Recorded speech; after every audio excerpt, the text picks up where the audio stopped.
This is a performance standard in Navigation 5. I am Cadet Telia from MT2 Alpha. So first, we are discussing the X-band radar.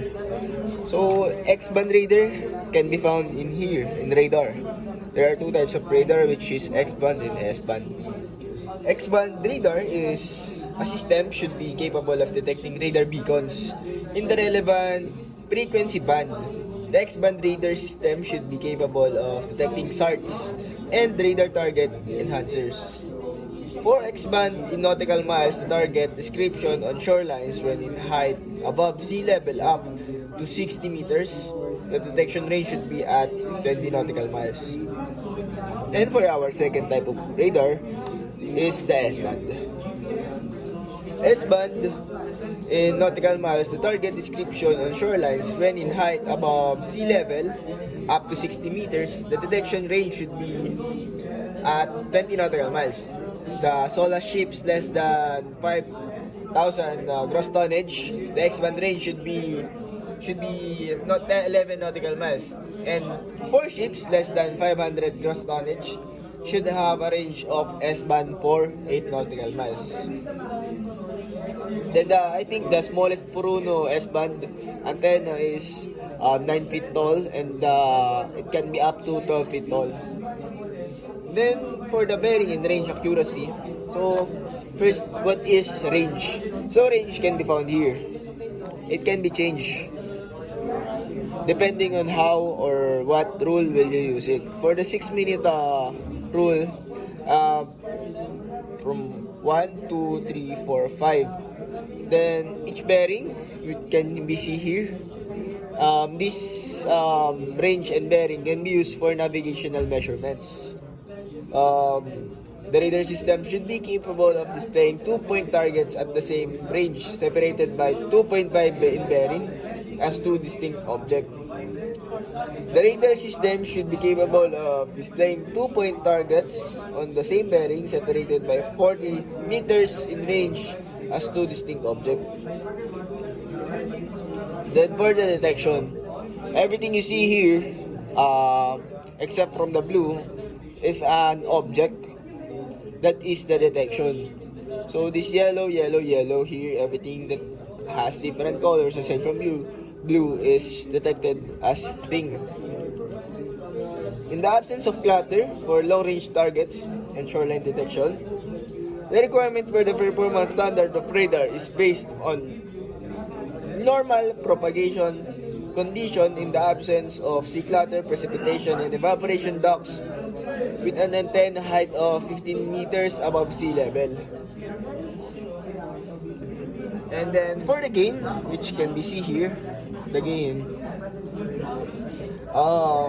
means it is the adequate reduction of unwanted echoes, including those from sea clutter, rain, and other forms of precipitation, clouds, sandstorms, and interference from other radar.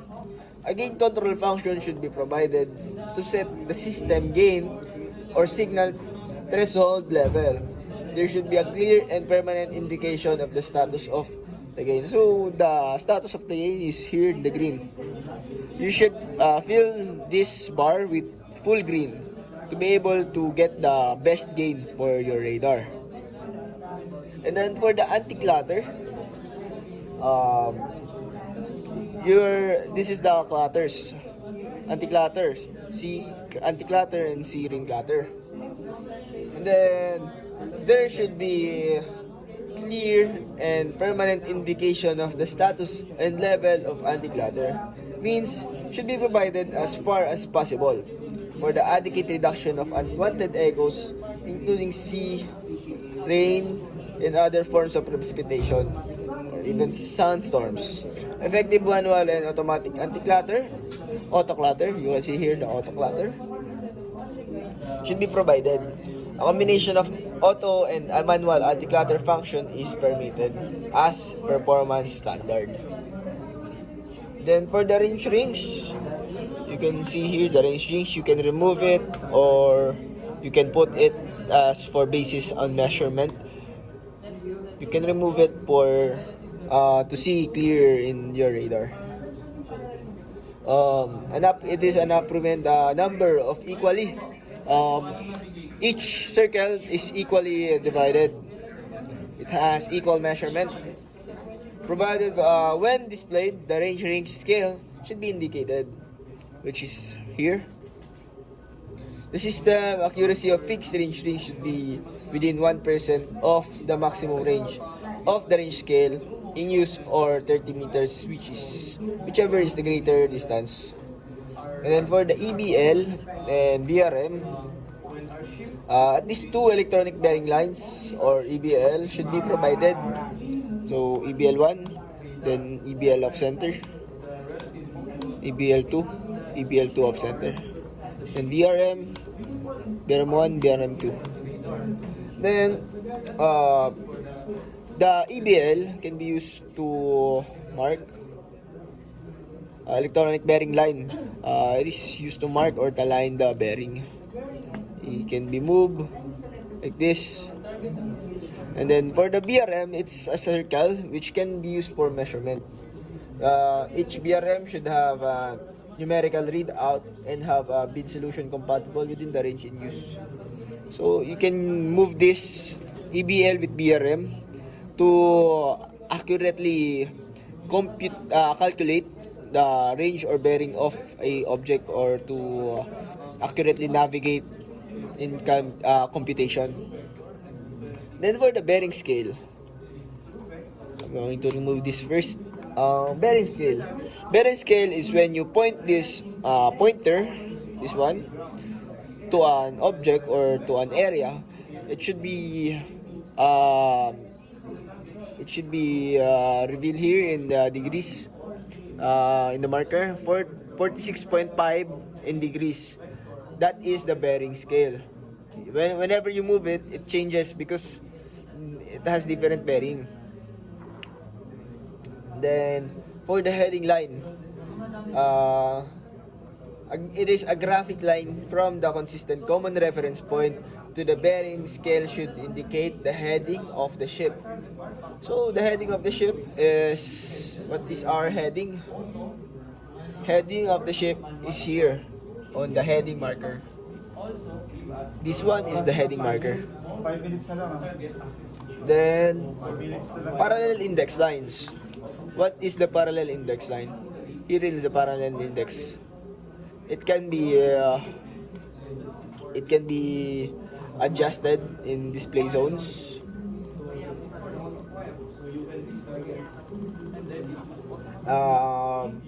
Parallel index line should activate the required 4 parallel index line. A minimum of 4 independent parallel index line with a means to truncate and switch off individual lines. It should be provided. Simple and quick means of setting the bearing and beam range of a parallel index line should be provided. The bearing and beam range of any selected index line should be available on demand. So, display mode. There are 3 types of display mode: the north up, course up, and head up. The north up and course up orientation modes should be provided. Head up may be provided when the display mode is equivalent to the true motion when a fixed origin, or in practice equivalent to the previous relative motion or head up mode. And then for the off centering, you can see here the off center. Manual off centering should be provided to locate the selected antenna position at any point within at least 50% of the radius from the center of the operational display area. On selection of off-center display, the selected antenna position should be capable of being located to any point on the display up to at least 50%. Then for the ground and sea stabilization, you first need to open the navigate GPS to be able to see the ground stabilized vectors. And you can see here that it is on the ground. When in that direction, you can see it's in the water. So, stabilization mode or stabilization source should be clearly indicated. There are two types of it, which is the ground and sea stabilization. The source of on-ship speed should be indicated and provided by a sensor approved in accordance with the requirements of the organization for the relevant stabilization mode. So azimuth stabilization, which is not yet discussed, um, it is still the heading information should be provided by a gyro compass or by an equivalent sensor with a performance not inferior to the relevant standards adopted by the organization. Excluding the limitations of the stabilizing sensors and the type of transmission system, the accuracy of azimuth alignment of the radar presentation should be within 0.5 degrees with a rate of turn likely to be experienced with the class of the ship. So motion. There are two types of motion, actually three in this radar. The first type is the true motion, relative, and the fixed. A true motion display mode should be provided. The automatic reset of on-ship may be initiated by its position on the display, or time-related, or both. Where the reset is selected to occur at least on every scan or equivalent, this should be equivalent to true motion with a fixed origin, in practice equivalent to the previous relative motion mode. For the vectors, we have two types of vector. The true vector and the relative vector. True vector to see the target's course and speed relative to fixed points on the ground. Relative vector to see how the target ship is approaching or moving away from the own ship. Target acquisition. There are two types of target acquisition. It may be manual or automatic, which is here auto acquire or manual acquire. For relative speeds up to 100 knots. However, there should be always on facility to provide manual acquisition and cancellation. Arpa with automatic acquisition should have facility to suppress acquisition in certain areas. On any range scale where acquisition is suppressed over a certain area, the area of acquisition should be defined and indicated on the display. For the target tracking, next item, target tracking. The ARPA should be able to automatically track or process, simultaneously display, and continuously update information on at least 20 targets. It said that on at least 20 targets, whether automatically or manually acquired. The ARPA should continue to track an acquired target which is clearly distinguishable on the display for 5 out of 10 consecutive scans, provided the target is not subject to target swap. That the ARPA should be able to display on request with relevant symbol at least 4 equally. Then for the ARPA display is this.